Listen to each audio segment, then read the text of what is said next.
Why did you sneak this thing into the budget bill about the courts? To give the current administration unlimited power. Didn't we already make this video? Nope, you're thinking about the Supreme Court case around national injunctions. We wanted to hedge our bets, so we did something worse. You're saying that the administration can ignore court rulings and the court effectively can't do anything about it? Yeah.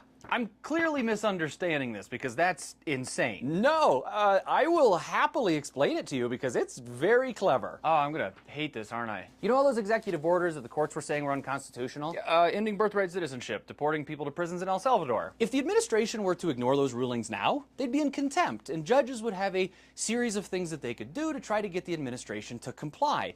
But this bill says that specifically for these national injunctions, courts can't use their already approved budgets to do any of those things. So basically you're just like cutting off the payroll, like you can't pay clerks to do paperwork, you can't pay U.S. Marshals to go apprehend people. Exactly. We have neutered the courts through the budget. House Republicans already passed this? Yeah, but it gets worse. Oh, come on. This is specifically for cases where a bond wasn't issued at ruling. What does that mean? This is an oversimplification, but sometimes judges will say, hey, even though I'm ruling in your favor and this is unconstitutional, you still have to give me a big pile of money to hold on to for a while just in case this gets turned over. Me? I have to give them money? Yeah, in case your lawsuit causes any damages. So basically this makes it impossible for everyday people to take on cases like this, but it gets worse. But just spit it out. It also applies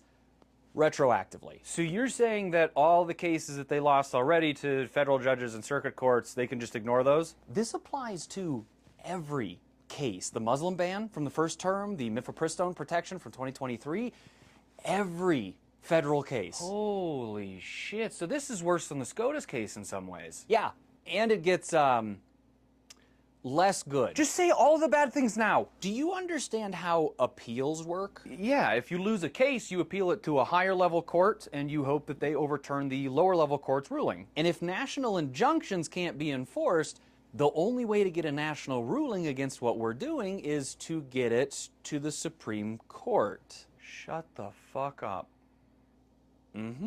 If the administration loses a case and they're told it's unconstitutional, normally they would want to appeal it to the Supreme Court to get it overturned. Yep. But now they don't want SCOTUS to hear it because they can just ignore the national injunction as long as SCOTUS doesn't issue a national ruling. I told you, it is genius. Do you have an erection? Oh, I'm surprised you can see it.